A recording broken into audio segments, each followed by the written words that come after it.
Ay, yan, check natin yung mga cuttings natin na pinapropagate. So ito galing sa greenhouse, ilabas natin.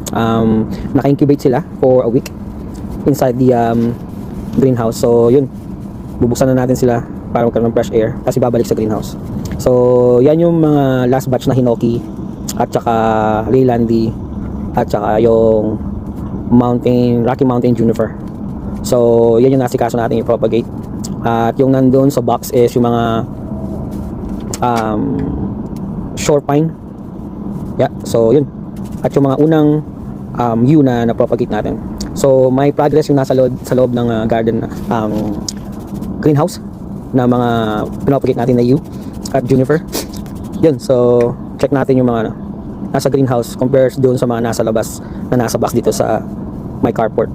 Ayan, so in-sprayan natin para mag-moist at i-keep natin yung plastic para magkaroon ng konting warmness yung ilalim ng pot ng mga pinapagate natin.